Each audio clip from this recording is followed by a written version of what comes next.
Una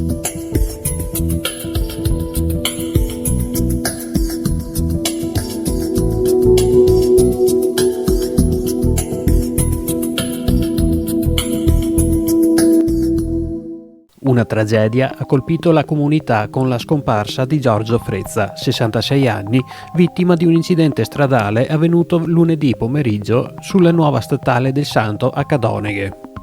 Frezza, ex meccanico di Cernaglia della Battaglia, stava guidando un furgoncino Kangoo quando è entrato in collisione con un Alfa Romeo proveniente dalla direzione opposta. Le autorità hanno indagato sulla dinamica dell'incidente, mentre la procura di Padova ha aperto un fascicolo per determinare le responsabilità degli automobilisti coinvolti.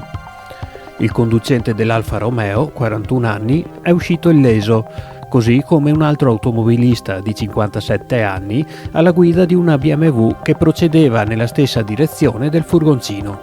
Cronaca.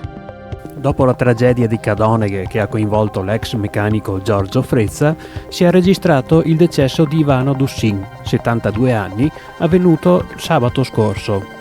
Dussin era ricoverato all'ospedale Cafoncello di Treviso a seguito di un grave incidente avvenuto il giorno di Capodanno a Casella d'Asolo.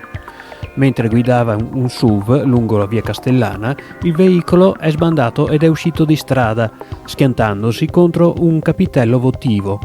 L'uomo, presumibilmente colpito da un malore improvviso, è stato estratto dalle lamiere dai vigili del fuoco e trasportato d'urgenza al nosocomio trevigiano, dove è stato ricoverato nel reparto di terapia intensiva di neurochirurgia.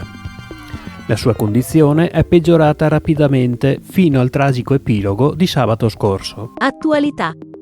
Scoperto un allevamento abusivo di barboncini a Montebelluna.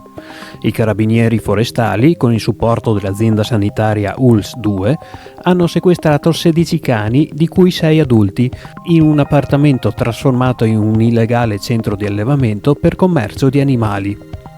Nonostante una multa di 1.500 euro, l'allevatore è stato autorizzato a tenere i cani, ma con il divieto di venderli. Gli animali, in buone condizioni, sono stati riaffidati all'allevatore sotto stretta sorveglianza. Cultura. Si è svolta la cerimonia di premiazione presso la scuola DF di Valdobbiadene per gli studenti dell'ultimo anno. Villa Sandi ha conferito 3 borse di studio, ciascuna del valore di 1.000 euro, nell'ambito della 4ª edizione dell'iniziativa. La famiglia Moretti Polegato, sostenitrice del progetto di restauro dell'ex Filanda di Valdobbiadene, è stata la promotrice dell'evento.